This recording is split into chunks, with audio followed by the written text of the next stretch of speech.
नमस्कार दोस्तों, स्वागत है आपका आपके अपने YouTube चैनल एक्सेलेंट गुरु पर। साथियों, मैं हूं राकेश सिहाग। आज की जो हमारी क्लास है ये क्लास नंबर 6 है। इससे पहले हमने 5 क्लास कर ली हैं और हमारी जो सीरीज चल रही है वो है PYQ बूस्टर सीरीज, यानी रेलवे के एग्जाम में जितने भी क्वेश्चन आए हुए हैं पीछे के एग्जाम में वो सारे क्वेश्चन मैं आपको पूरी डिटेल से करवा रहा हूं और उम्मीद कर सकता हूं कि आपको पढ़ करके मजा आ रहा होगा बहुत अच्छे से। पीछे की अगर आपने 5 क्लास देखी है तो आपको जरूर मजा आया होगा और अच्छे से अपनी तैयारी को ये आप में कॉन्फिडेंस आया होगा कि हाँ मैं कर सकता हूं। और साथियों, इतना कॉन्फिडेंस मैं आपको देने की भी कोशिश करूंगा कि आप आराम से कर सकते हो। अगर मैं कर सकता हूं तो आप भी कर सकते हो, क्योंकि मैंने रेलवे का जो एग्जाम निकाला है मुझे पता है कैसे निकालना चाहिए, कैसे पढ़ना चाहिए, है ना। क्योंकि मैं इस चीज का भुगत भोगी हूं और जो भुगत भोगी होता है वो अच्छे से बता पाता है कि आपको ये करना चाहिए, नहीं करना चाहिए। तो आपको बेफालतू का कंटेंट नहीं पढ़ना है, आपको वही कंटेंट पढ़ना है जो आपके एग्जाम में आए, जहां से क्वेश्चन ज्यादा से ज्यादा आए। और साथियों, जो हमारी रेलवे की जो एग्जाम होती है उसमें प्रीवियस ईयर क्वेश्चन का सबसे बड़ा महत्वपूर्ण रोल रहता है। इसलिए आपको जितने भी प्रीवियस ईयर क्वेश्चन है वो अच्छे से पढ़ने होंगे। अगर आप प्रीवियस ईयर क्वेश्चन पढ़ लेते हो, मैथ, रीजनिंग और आपके जो साइंस है उनके, तो आपके ये मानो 70 से 75 80% तक आपके क्लियर हो सकते हैं, क्योंकि इन्हीं में से क्वेश्चन बनते हैं, नए नए क्वेश्चन। क्लियर है बात है? ठीक है, चलिए स्टार्ट करते हैं आज की क्लास को। अगर अभी तक आपने चैनल को सब्सक्राइब नहीं किया तो आप चैनल को सब्सक्राइब कर सकते हैं साथियों, क्योंकि आपके काम की चीज मैं आपको यहां पर करवा रहा हूं। तो चलिए क्लास को स्टार्ट करते हैं। आज का जो पहला क्वेश्चन है वो आपके सामने ये रहा। पहले क्वेश्चन को अच्छे से पढ़ना है कि अनौपचारिक रूप से खगोलीय दूरी को व्यक्त करने के लिए लंबाई की कौन सी इकाई का प्रयोग किया जाता है। यानी खगोलीय इकाई या खगोलीय दूरी को मापने के लिए कौन से मात्रक का प्रयोग किया जाता है, यह बात आपसे पूछी है। तो देखिए साथियों, ध्यान से बात हम यहां पर करते हैं खगोलीय दूरी की। खगोलीय दूरी की बात करते हैं। खगोलीय दूरी होती क्या है? अगर हम बात करें साथियों खगोलीय दूरी, तो खगोलीय दूरी क्या किसको कहा जाता है? जो हमारे नक्षत्र होते हैं, दो नक्षत्रों के मध्य की दूरी, दो नक्षत्रों के मध्य की जो दूरी होती है उसको हम कहते हैं खगोलीय दूरी। इसके अलावा साथियों, जो दो आपके तारे होते हैं, दो तारों के जो मध्य की दूरी होती है, दो तारों के मध्य की जो दूरी होती है उस दूरी को भी हम क्या कहते हैं? खगोलीय दूरी कहते हैं। और खगोलीय दूरी का जो मापन है, इसका जो मापन है वो किया जाता है प्रकाश वर्ष के द्वारा। किसके द्वारा? प्रकाश वर्ष के द्वारा। इसका जो मापन किया जाएगा वो प्रकाश वर्ष के द्वारा किया जाएगा। अगर हम बात करते हैं प्रकाश वर्ष की, अगर हम बात करें प्रकाश वर्ष की, तो इसकी परिभाषा क्या हो जाएगी कि निर्वात के अंदर, निर्वात यानी जहां पर वायु नहीं हो, निर्वात में प्रकाश द्वारा, निर्वात में प्रकाश द्वारा एक वर्ष में तय की गई दूरी, एक वर्ष में तय की गई दूरी, एक वर्ष में तय की गई दूरी को हम क्या कहते हैं? प्रकाश वर्ष कहते हैं। यानी निर्वात के अंदर जहां पर आपका क्या नहीं होता? वायु नहीं होती, ऐसा माध्यम जहां पर वायु नहीं होती है उसको कहा जाता है निर्वात। तो निर्वात के अंदर प्रकाश एक वर्ष में जितनी दूरी तय करेगा उसको हम क्या कहते हैं? प्रकाश वर्ष कहते हैं। और साथियों, एक बात इंपॉर्टेंट तरीके से आपको याद रखनी है कि जो प्रकाश वर्ष है वो लंबी दूरियों को मापने में काम आता है। लंबी दूरियों का जो मापन है, लंबी दूरियों का जो मापन है, लंबी दूरियों का जो मापन है वो किसके द्वारा करते हैं? प्रकाश वर्ष के द्वारा करते हैं।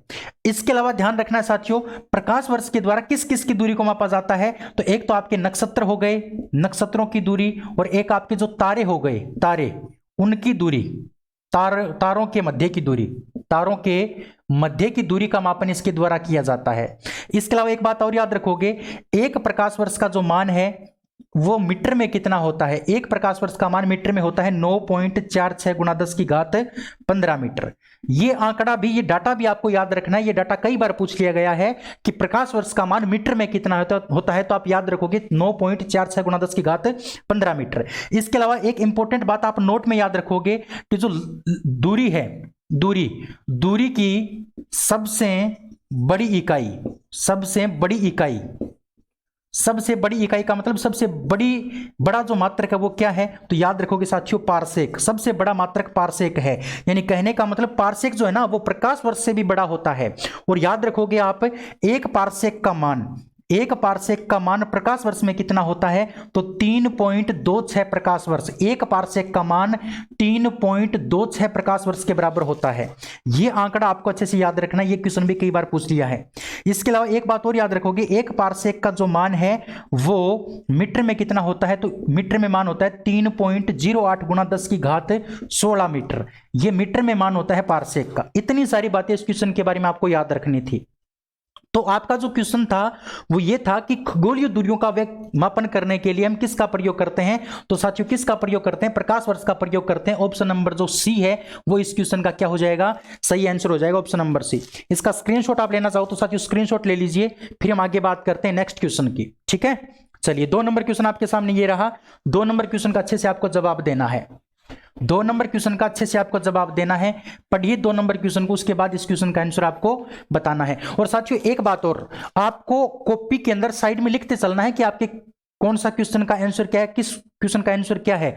फिर आपको लास्ट में ये देखने को मिलेगा कि आपके कितने क्वेश्चन सही हुए, है ना, वो भी आपको देखना है कि आपके कितने क्वेश्चन सही होते हैं। तो अगर बात करते हैं दूसरे क्वेश्चन की, दूसरा क्वेश्चन है कि रेसिस्टेंस की यूनिट क्या है। पहली बात तो रेसिस्टेंस होता क्या है, रेसिस्टेंस की अगर हम बात करें तो रेसिस्टेंस किसको कहा जाता है, रेसिस्टेंस कहा जाता है प्रतिरोध को। किसको कहा जाता है, प्रतिरोध को कहा जाता है। क्लियर है बात, प्रतिरोध को रेसिस्टेंस के नाम से जाना जाता है। और जो प्रतिरोध होता है इसका सूत्र आपसे पूछा जा सकता है कि इसका सूत्र क्या होता है, तो इसका सूत्र होता है आर बराबर वी बटे आई। आर बराबर वी बटे आई, ये आपका क्या होता है, इसका सूत्र होता है। अगर इसके मात्रक की बात करते हैं, इसके मात्रक की बात करते हैं तो मात्रक कैसे निकलेगा, V का मतलब विभवांतर, और विभवांतर का मात्रक होता है वोल्ट। विभवांतर का मात्रक वोल्ट बटे I का मतलब होता है धारा, और धारा का मात्रक होता है एम्पियर। तो वोल्ट बटे एम्पियर इसका क्या हो गया, मात्रक हो गया। और इसी वोल्ट बटे एम्पियर का क्या नाम है, इसी वोल्ट बटे एम्पियर को कहा जाता है ओम। क्या कहा जाता है, ओम कहा जाता है। और साथियों जो ओम का जो चिन्ह होता है वो इस प्रकार का होता है, ये ओम का चिन्ह है, ये ओम का सिंबल है। क्लियर है बात है।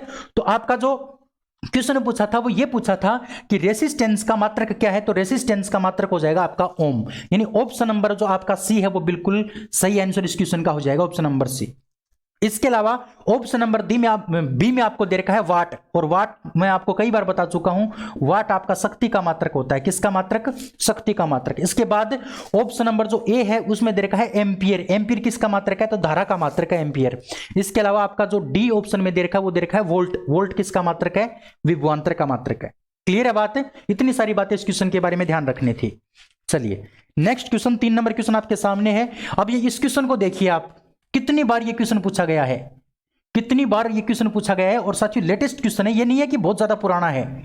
लेटेस्ट क्वेश्चन यानी 2021, 2016, 18, 18, 18, 18, 2019, यानी 6 एग्जाम में ये क्वेश्चन पूछा गया, 7 एग्जाम में, 7 एग्जाम में ये क्वेश्चन पूछा गया है। तो बड़ा इंपॉर्टेंट क्वेश्चन है साथियों। बात करते हैं 3 नंबर क्वेश्चन की। तो 3 नंबर क्वेश्चन में पूछ रहा है कि दबाव की एसआई इकाई क्या है, यानी दाब या फिर दबाव का एसआई मात्रक क्या है। तो हम बात करते हैं दबाव या फिर दाब की, दबाव या फिर दाब की बात करते हैं तो आपको सबसे पहले तो इसकी परिभाषा याद रखनी है, इसकी डेफिनेशन याद रखनी है कि दाब किसको कहा जाता है, दाब किसको कहा जाता है, ये बात सबसे पहले आपको याद रखना है। तो साथियों इसकी परिभाषा हो जाएगी कि किसी सतह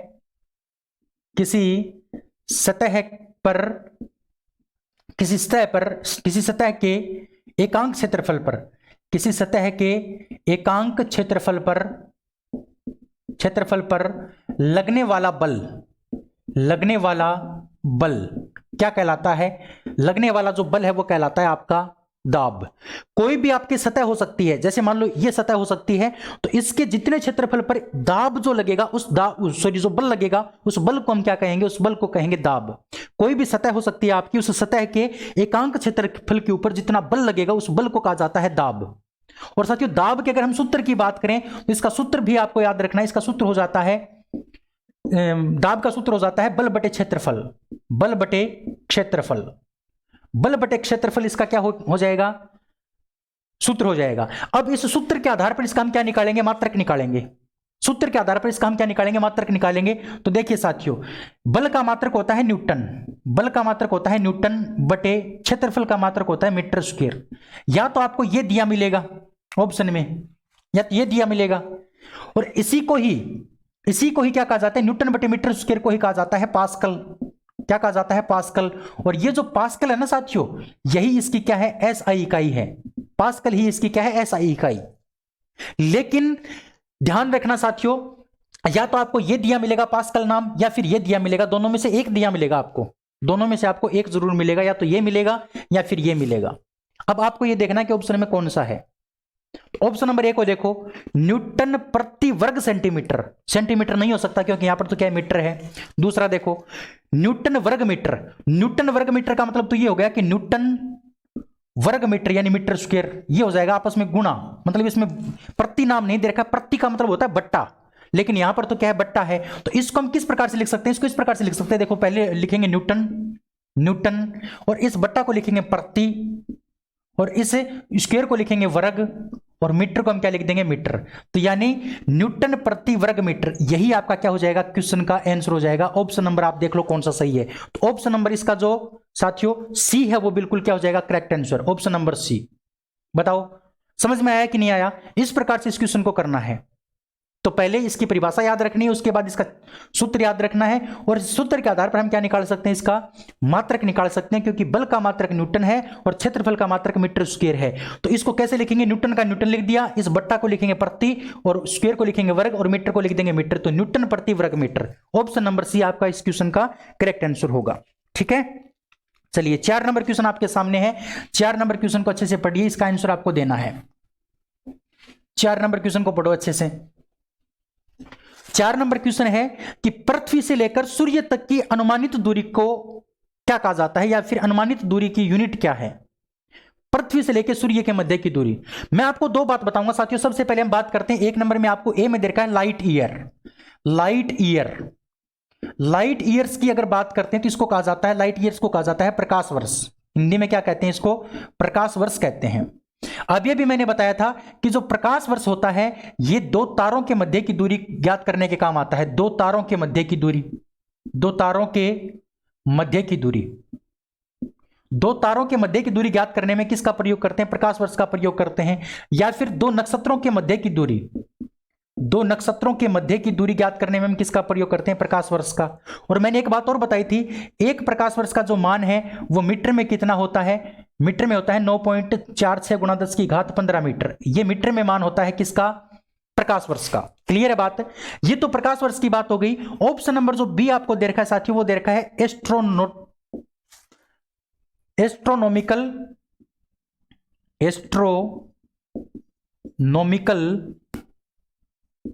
यूनिट। एस्ट्रोनॉमिकल यूनिट, इसको शॉर्ट में कहा जाता है एयू। ए का मतलब एस्ट्रोनॉमिकल, यू का मतलब यूनिट, यानी एयू क्या है, एस्ट्रोनॉमिकल यूनिट क्या है। ध्यान रखना साथियों, जो आपकी पृथ्वी होती है, पृथ्वी व सूर्य के मध्य की दूरी, सूर्य के जो मध्य की दूरी है, मध्य की दूरी को हम क्या कहते हैं, एस्ट्रोनॉमिकल यूनिट कहते हैं। यानी पृथ्वी से लेके सूर्य के मध्य की जो दूरी है, मान लो ये हमारी पृथ्वी है और ये मान लो सूर्य है, इसके मध्य की दूरी को हम क्या कहते हैं, एयू कहते हैं। क्या कहते हैं, एयू। क्लियर है बात है। तो सूर्य से लेकर पृथ्वी तक की जो दूरी होती है, इसके मध्य की दूरी को हम क्या कहते हैं, एस्ट्रोनॉमिकल यूनिट कहते हैं। और एक बात इंपॉर्टेंट तरीके से याद रखनी है कि एक एयू का जो मान है, एक एयू का जो मान है वो मीटर में कितना होता है। तो याद रखोगे, एक एस्ट्रोनॉमिकल यूनिट का मान मीटर में होता है 1.495 गुणा 10 की घात 11 मीटर। 1.495 गुणा 10 की घात 11 मीटर, ये मीटर में मान होता है। और ये प्रकाश वर्ष का मान होता है मीटर में, और ये किसका मान होता है, एस्ट्रोनॉमिकल यूनिट का मान होता है।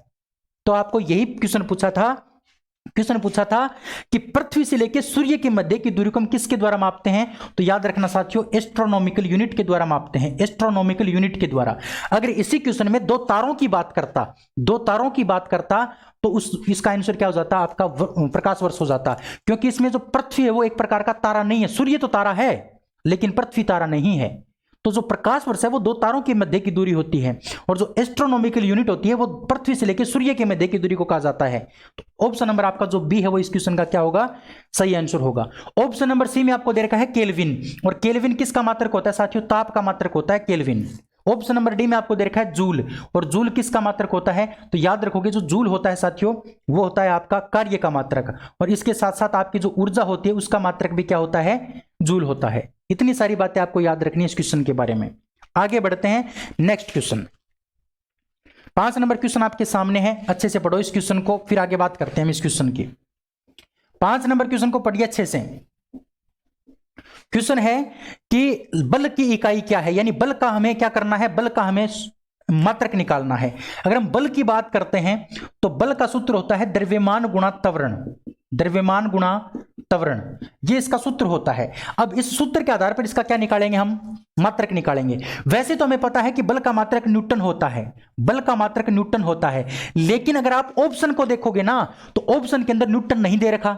इसका मतलब कोई अलग तरीके से हमें इसका मात्रक निकालना पड़ेगा, और अलग तरीका क्या होता है? इसके सूत्र से मात्रक निकालना, और वो कैसे निकलेगा वो देखो।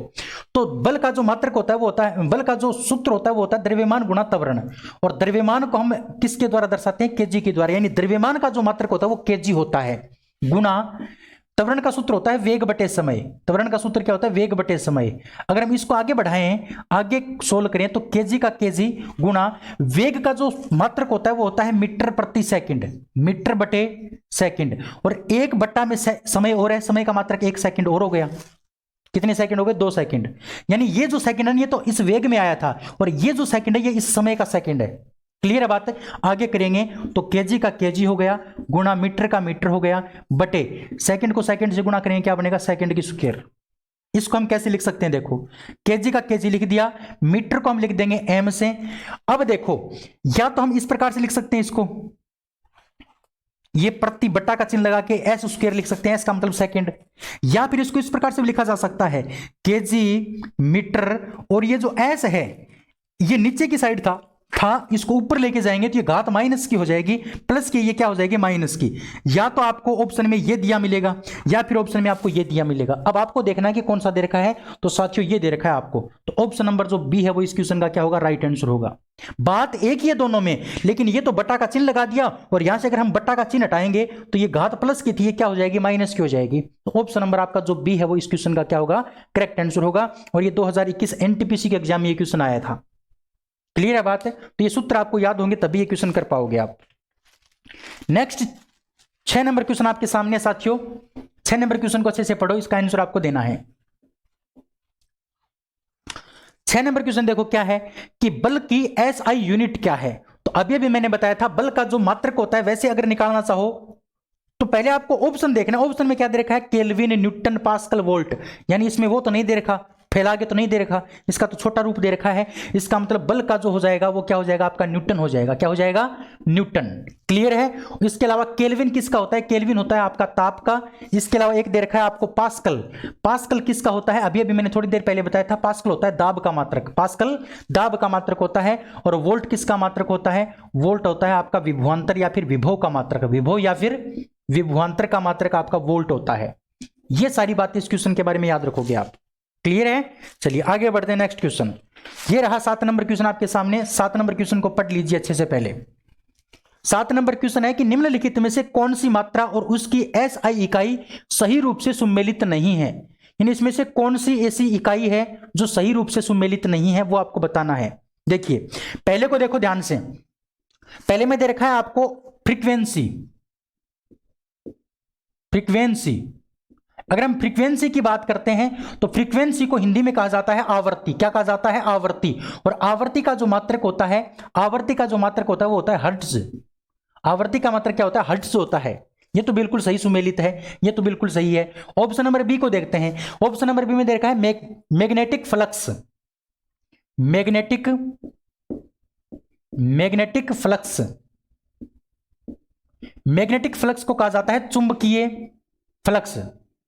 चुंबकीय फ्लक्स, और चुंबकीय फ्लक्स का जो मात्रक होता है, चुंबकीय फ्लक्स का जो मात्रक होता है वो होता है वेबर। क्या होता है? वेबर। एक और याद रखना आपको नोट में, एक नोट में और याद रखना है, एक होता है आपका चुंबकीय फ्लक्स घनत्व। फ्लक्स घनत्व, अगर यहां पर घनत्व की बात पूछ ले, चुंबकीय फ्लक्स घनत्व की बात पूछे तो इसका जो मात्रक होगा वो होगा टेस्ला। इसका मात्रक क्या होगा आपका? टेस्ला।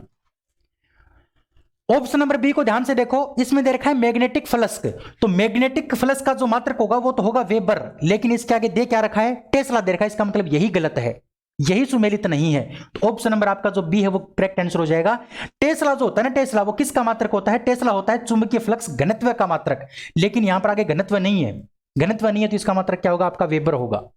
इसके अलावा ऑप्शन नंबर सी में दे रखा है प्रेशर। प्रेशर का मतलब होता है दाब, प्रेशर का मतलब होता है दाब, और दाब का मात्रक क्या होता है, पास्कल। ये बिल्कुल सही बात है। इसके अलावा ऑप्शन नंबर जो आपका डी दे रखा है, डी, इसमें दे रखा है इलेक्ट्रिक कंडक्टर, इलेक्ट्रिक कंडक्टर। अगर इलेक्ट्रिक कंडक्ट की बात करते हैं तो इलेक्ट्रिक कंडक्ट को हिंदी में कहा जाता है चालकता। क्या कहा जाता है, चालकता। और चालकता का जो मात्रक होता है वो होता है सीमेंस, सीमेंस। चालकता का मात्रक सीमेंस होता है। एक बात चालकता के बारे में और याद रखनी है, चालकता जो होती है वो व्युत्क्रमानुपाती होती है प्रतिरोध की। किसकी, प्रतिरोध की। यानी अगर जिस तार का प्रतिरोध कम होगा तो उसकी चालकता ज्यादा होगी, और जिस तार का प्रतिरोध अधिक होगा उसकी चालकता क्या होगी, कम होगी। तो चालकता और प्रतिरोध जो होते हैं वो एक दूसरे के क्या होते हैं, व्युत्क्रमानुपाती होते हैं, उल्टे अनुपात में होते हैं। यह क्वेश्चन भी कई बार पूछा गया है। तो ऑप्शन नंबर जो बी है वो इस क्वेश्चन का आपका राइट आंसर है, कि यानी जो मैग्नेटिक फ्लक्स है उसका मात्रक टेस्ला नहीं होता, उसका मात्रक होता है वेबर। यही गलत है और यही हमें बताना था। चलिए 8 नंबर क्वेश्चन आपके सामने है कि विस्थापन की एसआई इकाई क्या है। विस्थापन एक प्रकार की दूरी होती है, और दूरी का जो मात्रक होता है वो होता है मीटर। दूरी का मात्रक क्या होता है, मीटर।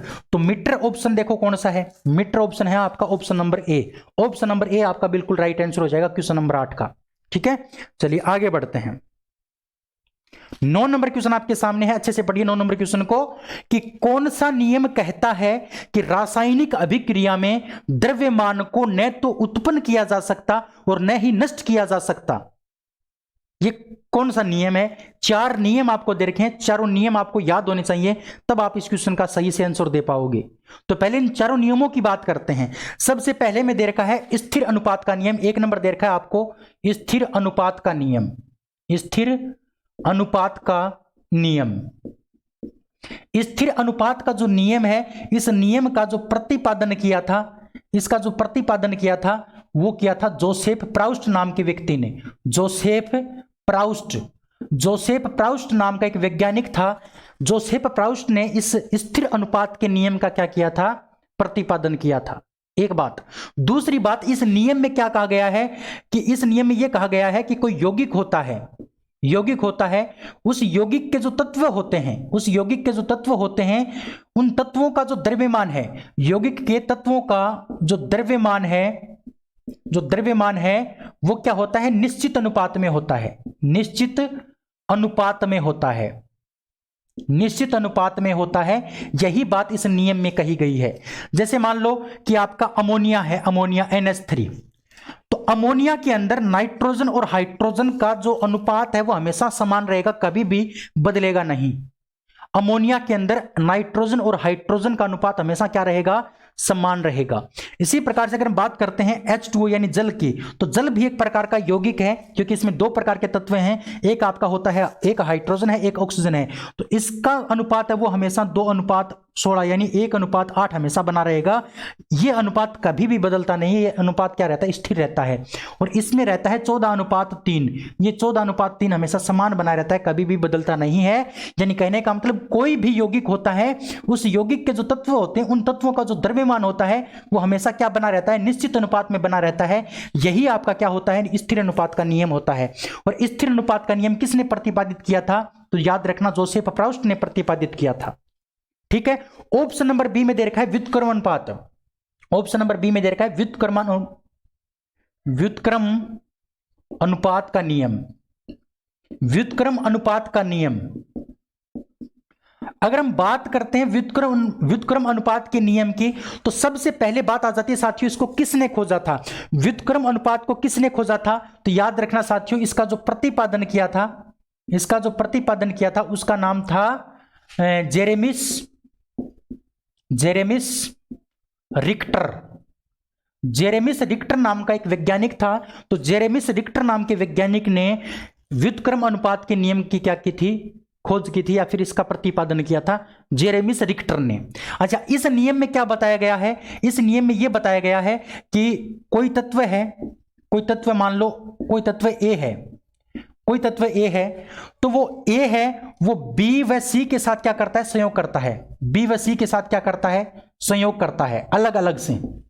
जैसे मान लो पहले ए ने बी के साथ संयोग कर लिया, फिर ए ने सी के साथ संयोग कर लिया, तो ए और ए जो है कोई तत्व है वो बी और सी के साथ क्या कर रहा है, आपस में संयोग कर रहा है अलग अलग से।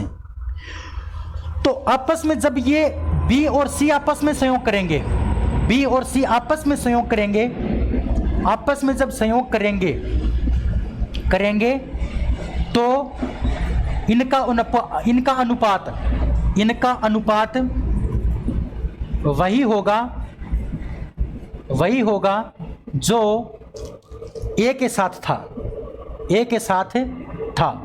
मतलब मान लो कि ए जब बी के साथ जुड़ता है तो ए का द्रव्यमान का अनुपात मान लो 3 था और इसका मान लो 2 था, और जब ए है वो सी के साथ जुड़ता है तो ए का अनुपात 3 है और सी का अनुपात मान लो 5 है। तो जब ये आपस में जुड़ेंगे, तो जब बी और सी आपस में जुड़ेंगे तो इनका अनुपात वही रहेगा जो पहले था, यानी इस बी का 2 था और इस सी का 5 था, अनुपात वही रहेगा, इनका अनुपात बदलेगा नहीं।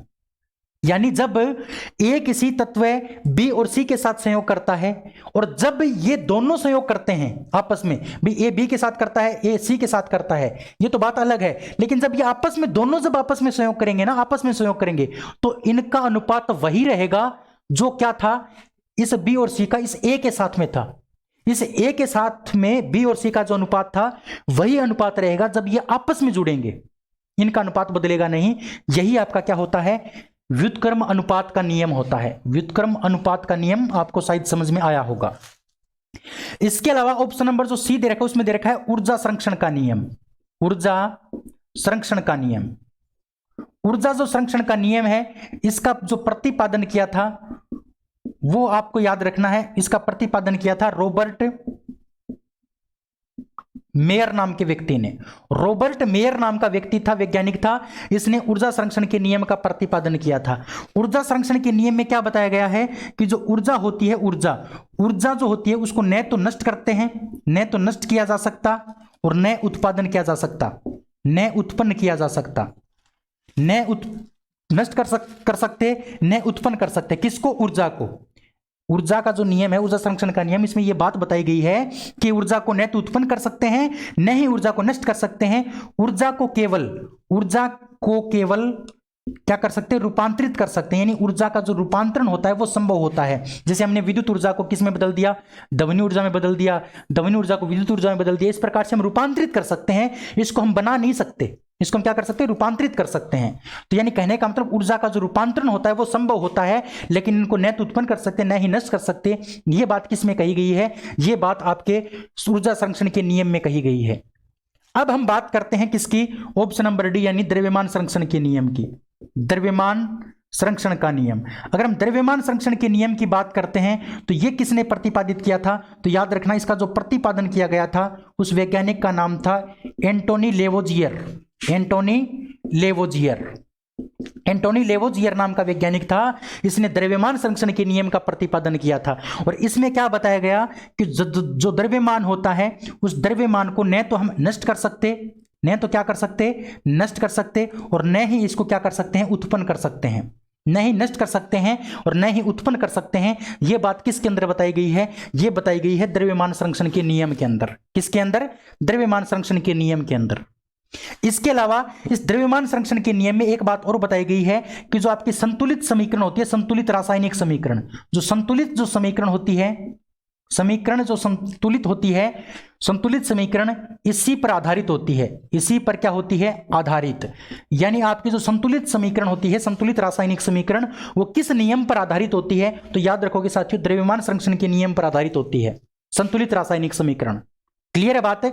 इसके अलावा एक बात और याद रखोगे, दूसरी बात क्या याद रखनी है कि जो आपका द्रव्यमान संरक्षण का नियम है, जो रासायनिक समीकरण होती है, रासायनिक समीकरण,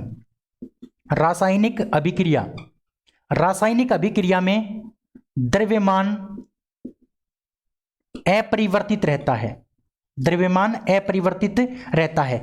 मान लो कि जैसे H2 और O2 आपस में जुड़ रहे हैं और इससे क्या बना, OH2O बना, तो पहले जितना इनका द्रव्यमान था ना, वही द्रव्यमान आपको बाद में मिलेगा। रासायनिक अभिक्रिया में कभी भी द्रव्यमान बदलता नहीं है। यह बात भी किसके अंदर कही गई है, यह बात भी आपके द्रव्यमान संरक्षण के नियम में कही गई है।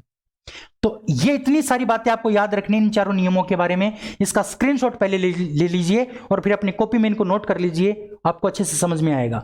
अब हम बात करते हैं इस क्वेश्चन की।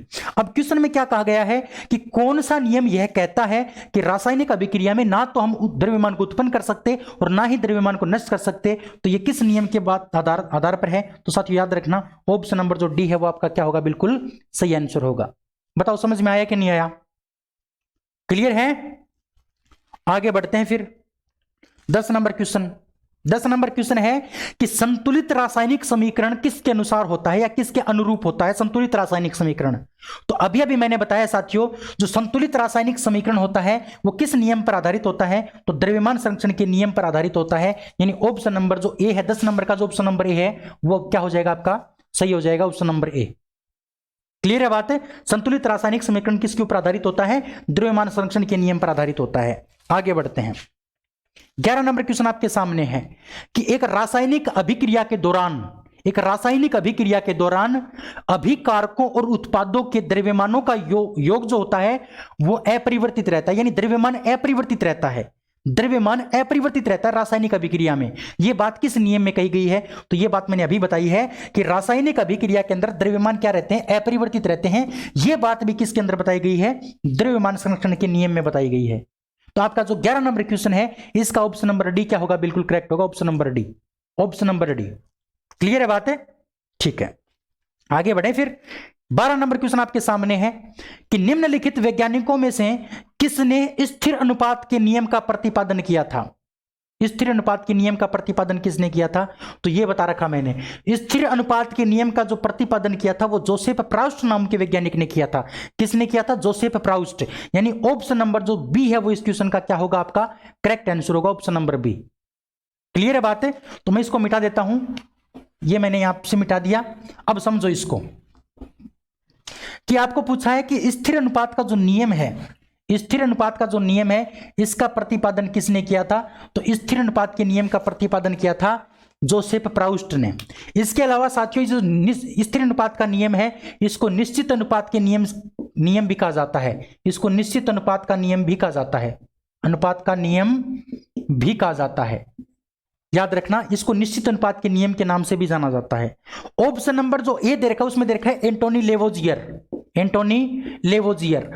तो अभी अभी मैंने बताया था एंटोनी लेवोजियर ने किसकी खोज की थी या किसका प्रतिपादन किया था? तो याद रखोगे द्रव्यमान जो संरक्षण का नियम है, द्रव्यमान जो संरक्षण का नियम है वो किसने प्रतिपादित किया था? तो एंटोनी लेवोजियर ने किया था। ऑप्शन नंबर जो सी है उसमें दे रखा है रॉबर्ट बॉयल, रॉबर्ट बॉयल।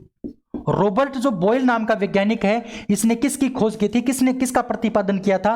तो इसका जो नियम है उसको कहा जाता है बॉयल का नियम, बॉयल का नियम। तो बॉयल के नियम का जो प्रतिपादन है वो किसके द्वारा किया गया था? रॉबर्ट बॉयल के द्वारा किया गया था।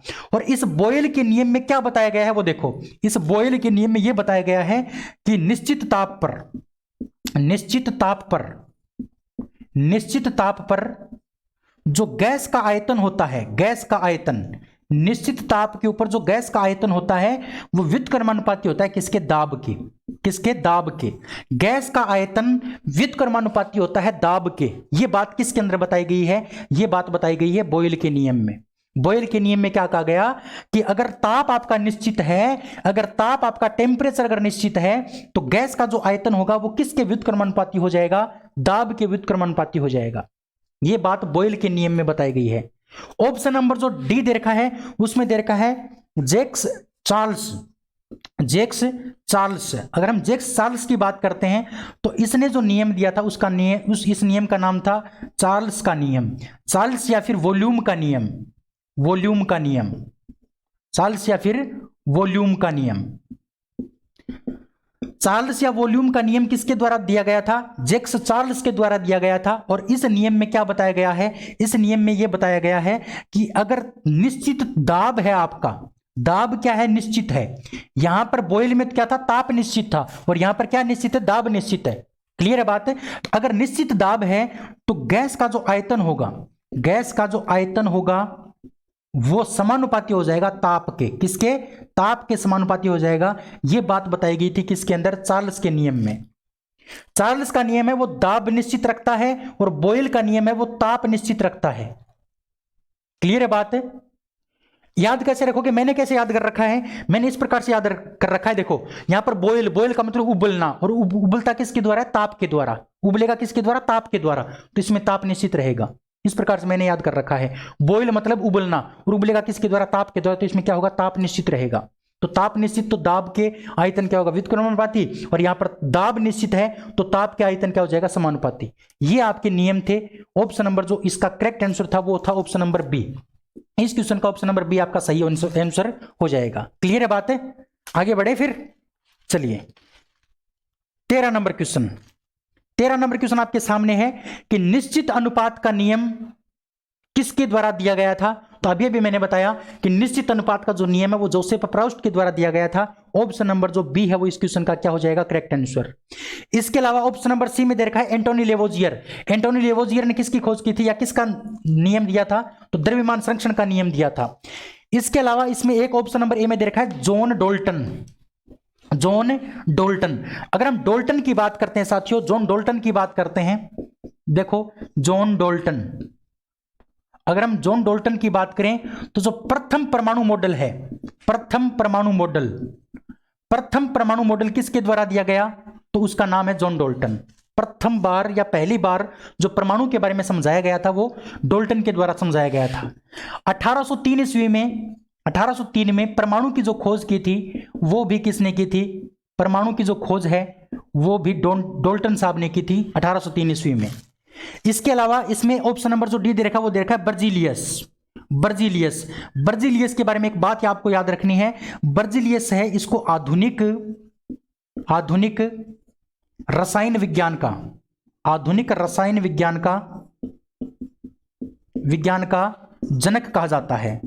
आधुनिक रसायन विज्ञान का जो जनक है वो किसको कहा जाता है, बर्जीलियस को कहा जाता है। क्लियर है। तो इस क्वेश्चन का जो ऑप्शन होगा वो बी ऑप्शन सही हो जाएगा, आपका ऑप्शन नंबर बी। आगे बढ़ते हैं नेक्स्ट क्वेश्चन। 14 नंबर क्वेश्चन आपके सामने है, अच्छे से पढ़ लीजिए।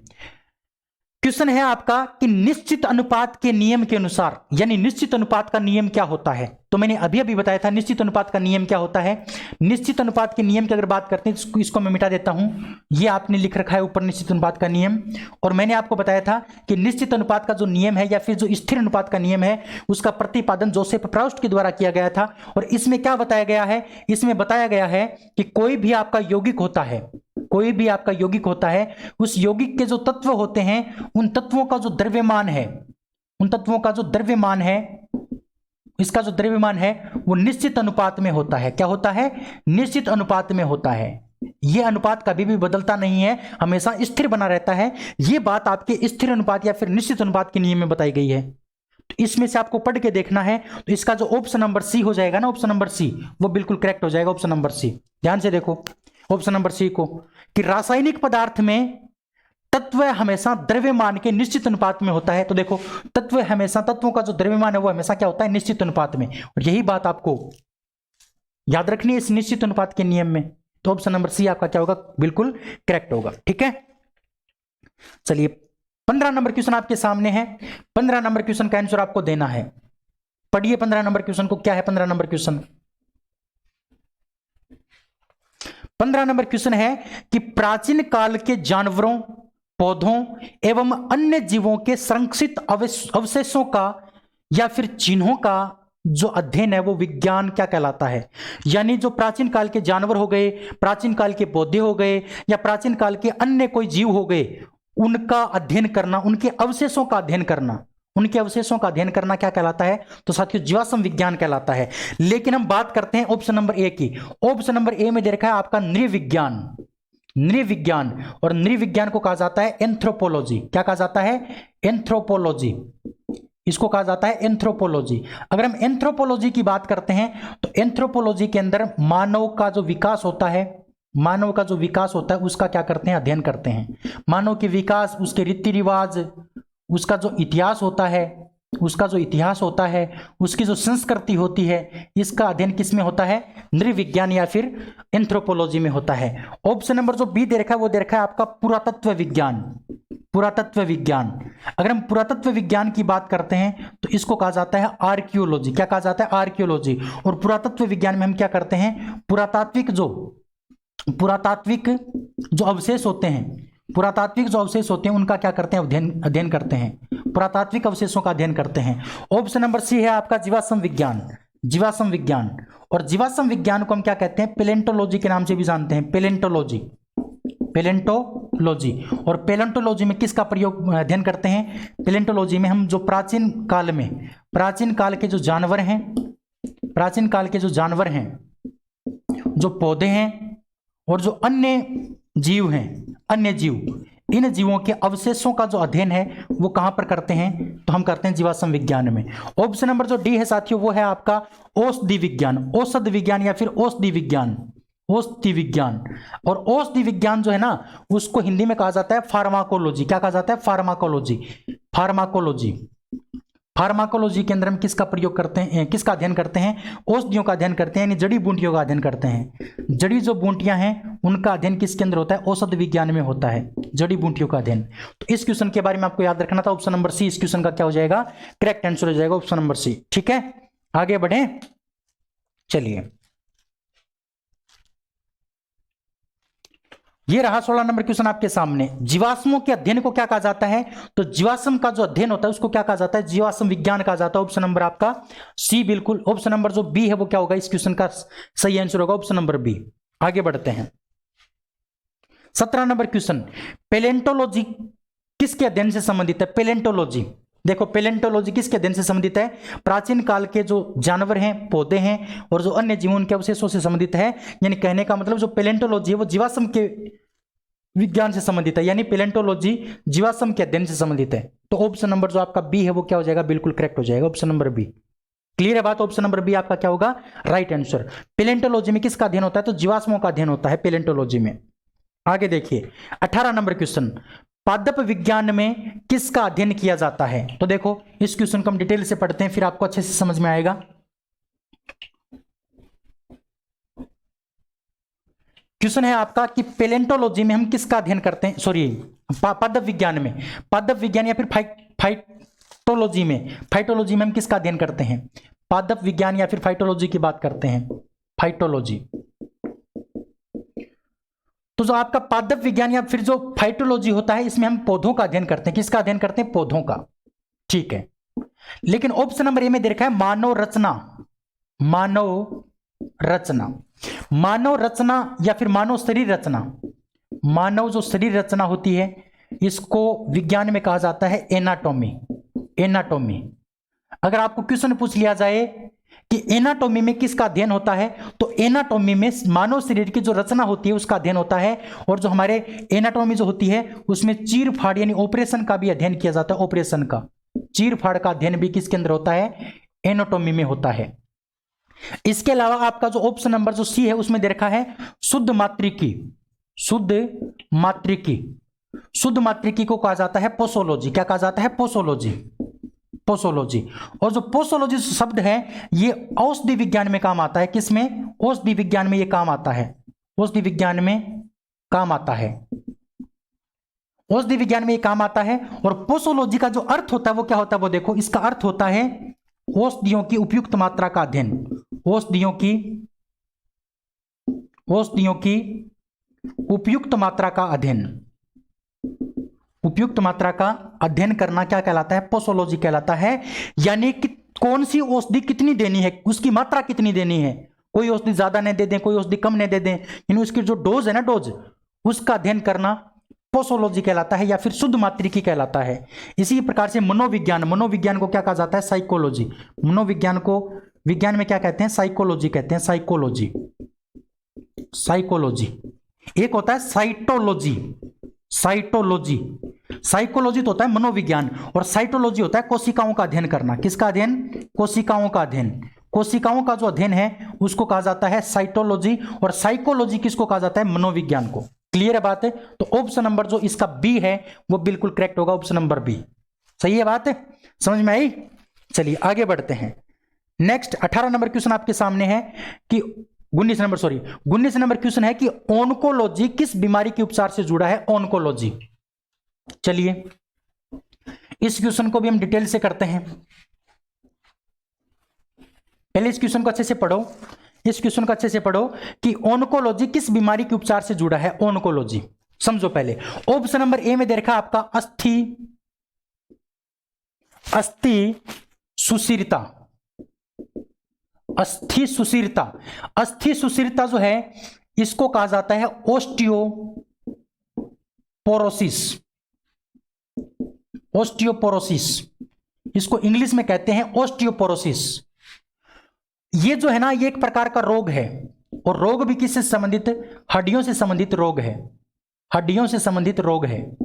हड्डियों से संबंधित, हड्डियों से संबंधित क्या है? ये एक प्रकार का रोग है। ओस्टियो का मतलब ही हड्डी होता है, और पोरोसिस का मतलब होता है रोग।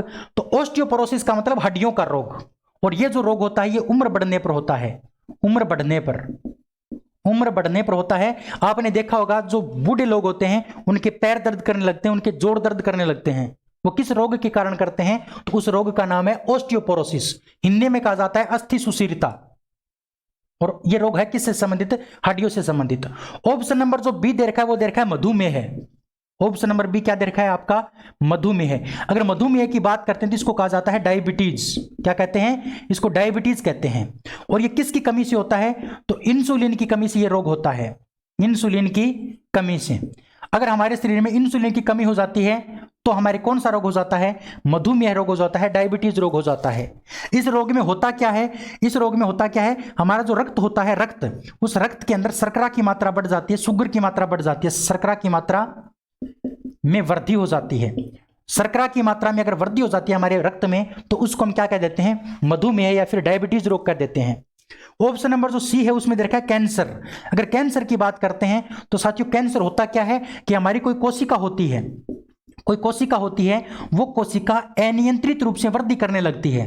अनियंत्रित रूप से क्या करने लगती है? वृद्धि करने लगती है, और एक ट्यूमर का रूप ले लेती है। एक इस प्रकार से ट्यूमर बन जाता है। उस ट्यूमर को हम क्या कहते हैं? कैंसर कहते हैं। और कैंसर का जो विज्ञान है, इसका जो अध्ययन है, वो करना क्या कहलाता है? ऑन्कोलॉजी कहलाता है। क्या कहलाता है? ऑन्कोलॉजी। ऑन्कोलॉजी, कैंसर का अध्ययन करना क्या कहलाएगा? ऑन्कोलॉजी कहलाएगा। क्लियर है बात? ऑप्शन नंबर आपका जो डी है, ऑप्शन नंबर जो डी है उसमें दे रखा है वृक्क संबंधी विफलता। वृक्क संबंधी विफलता। अगर वृक्क संबंधी विफलता की अगर बात करते हैं तो वृक्क का मतलब होता है किडनी, यानी किडनी खराब होना। अगर किडनी हमारी खराब हो जाएगी, अगर किडनी खराब हो जाएगी तो हमारा जो रक्त होता है, रक्त में क्या हो जाती है? यूरिया की मात्रा बढ़ जाती है। यूरिया की मात्रा बढ़ जाती है। मात्रा में क्या हो जाती है? वृद्धि हो जाती है वृक्क संबंधी विफलता में। वृक्क संबंधी अगर विफलता हो जाती है यानी हमारी किडनी खराब हो जाती है, तो किडनियां क्या करती हैं? हमारे खून से मूत्र को बाहर निकालती हैं, और मूत्र के अंदर क्या होता है? यूरिया। तो अगर किडनी खराब हो जाएगी तो हमारे रक्त के अंदर किसकी मात्रा बढ़ जाती है? यूरिया की मात्रा बढ़ जाती है। क्लियर है बात है? तो इस क्वेश्चन का जो ऑप्शन होगा वो सी आंसर क्या होगा? बिल्कुल करेक्ट होगा ऑप्शन नंबर सी, यानी ऑन्कोलॉजी है वो किससे संबंधित है? कैंसर से संबंधित है। क्लियर है बात है? चलिए आगे बढ़ते हैं। नेक्स्ट 20 नंबर क्वेश्चन आपके सामने है। कवक विज्ञान क्या है? कवक विज्ञान क्या है वो देखो। तो पहले ऑप्शन नंबर ए को देख लीजिए अच्छे से। ऑप्शन नंबर ए में क्या है? ऑप्शन नंबर ए है कि बैक्टीरिया का अध्ययन। तो जो बैक्टीरिया का अध्ययन है, बैक्टीरिया का अध्ययन वो क्या कहलाता है? बैक्टीरियोलॉजी कहलाता है। Bacteriology, bacteriology. और इस बैक्टीरिया का दूसरा नाम होता है जीवाणु। तो जीवाणुओं का जो अध्ययन होता है वो किसके अंदर किया जाता है? बैक्टीरियोलॉजी में किया जाता है। इसके बाद दे रखा है कुकुरमुता, कुकुरमुता, कुकुरमुता, कुकुरमुता, या फिर कवक, या फिर राइजोपस। कुकुरमुता, कवक या फिर राइजोपस, इन तीनों का जो अध्ययन है, या फिर म्यूकस, एक और याद रखना है म्यूकस, ये छोटे छोटे जीवों के नाम हैं। तो कुकुरमुता, कवक, राइजोपस या फिर म्यूकस, इनका अध्ययन करना, इनका अध्ययन करना कहलाता है कवक विज्ञान। क्या कहलाता है? कवक विज्ञान।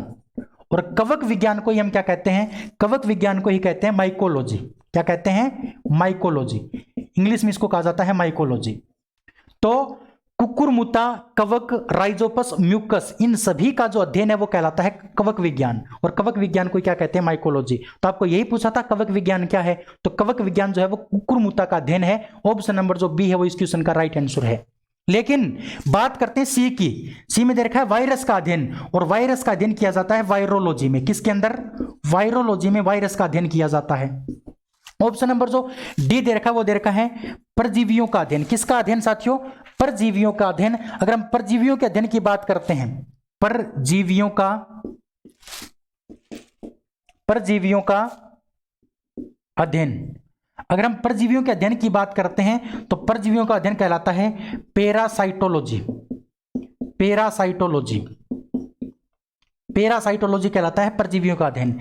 और एक होता है आपका नोट में याद रखना है साइटोलॉजी। अभी अभी मैंने बताया था साइटोलॉजी जो होता है वो होता है कोशिकाओं का अध्ययन करना। किसका अध्ययन करना? कोशिकाओं का अध्ययन करना। कोशिकाओं का अध्ययन करना साइटोलॉजी, और पैरासाइटोलॉजी क्या होता है? परजीवियों का अध्ययन करना। क्लियर है? तो ऑप्शन नंबर आपका बी जो है वो बिल्कुल करेक्ट है। ठीक है, चलिए साथियों, तो बताओ कैसी लगी क्लास आपको? अगर क्लास पसंद आई है तो अब आप क्लास को शेयर करेंगे। मैं लास्ट में आपको बोल रहा हूं, क्लास को आप शेयर कर देंगे अपने दोस्तों तक। अपने जितने भी जिगरी दोस्त हैं उनके पास इस क्लास को शेयर कर दीजिए। चैनल को सब्सक्राइब कर लीजिए, और आपको यह बताना है कि आपके इस टेस्ट में कितने नंबर आए, ये आपको कमेंट करके बताना है। 20 में से कितने क्वेश्चन आपने सही किए। अगर आपको क्लास अच्छी लगी है तो शेयर कर दीजिए, चैनल को सब्सक्राइब कर लीजिए, लाइक कर दीजिए। और हाँ साथियों, अगर इस क्लास का अगर आपको पीडीएफ चाहिए तो पीडीएफ डाउनलोड करने के लिए इस वीडियो के डिस्क्रिप्शन में लिंक दे रखा है मैंने टेलीग्राम चैनल का। उस टेलीग्राम चैनल से जुड़ जाइए, वहां पर आपको इस क्लास का क्या दे दिया जाएगा? पीडीएफ। क्लियर है बात? और फिर अच्छे से रिवीजन कीजिए और अपनी तैयारी को एक अच्छे प्रयास के साथ ऊंचाई तक लेके जाइए और एक सीट पक्की कीजिए। तो आज की इस क्लास में इतना ही, कल फिर मिलते हैं। तब तक के लिए जय हिंद, जय भारत। थैंक यू दोस्तों। कल इन सभी को रिवाइज करके आना है, और कल की क्लास में आपसे और भी अच्छे अच्छे क्वेश्चनों का मैं डिस्कशन करूंगा। तो कल फिर मिलेंगे, तब तक के लिए जय हिंद, जय भारत। थैंक यू, धन्यवाद।